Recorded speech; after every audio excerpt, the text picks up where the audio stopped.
क्या आप भी ब्रह्मांड से मांगते मांगते थक चुके हैं? अफर्मेशन बोले, विजुअलाइजेशन किया, फिर भी रिजल्ट स्लो क्यों है? आज मैं आपको वो सिखाने वाला हूँ जो नेविल गॉडार्ड ने दुनिया को बताया था।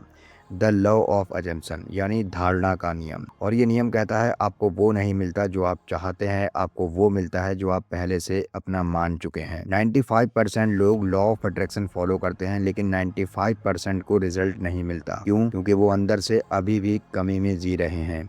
जब आप कहते हैं गॉड मुझे नौकरी दे दो, तो आप यूनिवर्स को सिग्नल भेज रहे हैं मेरे पास अभी नौकरी नहीं है। और यूनिवर्स हमेशा आपकी आइडेंटिटी को कंफर्म करता है। यही फर्क है लॉ ऑफ अट्रैक्शन और लॉ ऑफ अजम्पशन में। लॉ ऑफ अजम्पशन कहता है assume the feeling of the wish fulfilled, मतलब इच्छा पूरी होने का एहसास अभी इसी पल महसूस करो।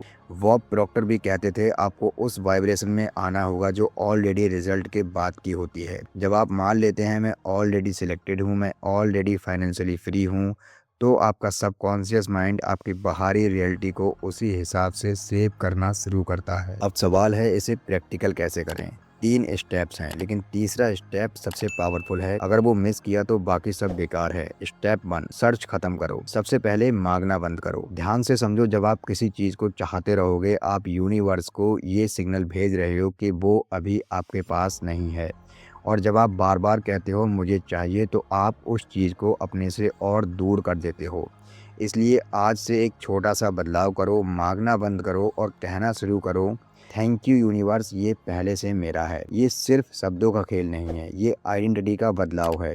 इसलिए भिखारी मत बनो जो दरवाजे पर खड़ा है, मालिक बनो जिसे पता है कि ये सब उसी का है। जब आप कहते हो मुझे चाहिए, तो आप कमी में हो, लेकिन जब आप कहते हो ये मेरा है, तो आप क्लेम कर लेते हो। और यूनिवर्स हमेशा उसी आइडेंटिटी को कंफर्म करता है जो आप चुनते हो। स्टेप 2, इनर आइज एक्टिवेट करो। अब बात करते हैं इमेजिनेशन की, लेकिन साधारण इमेजिनेशन की नहीं, फीलिंग वाली इमेजिनेशन की। आज रात सोने से पहले बिस्तर पर लेटकर आंखें धीरे से बंद करो और सिर्फ देखो मत, महसूस करो। अगर आपको जॉब चाहिए तो इमेजिन करो कि ऑफर लेटर आपके हाथ में है, उस कागज़ की फील को महसूस करो।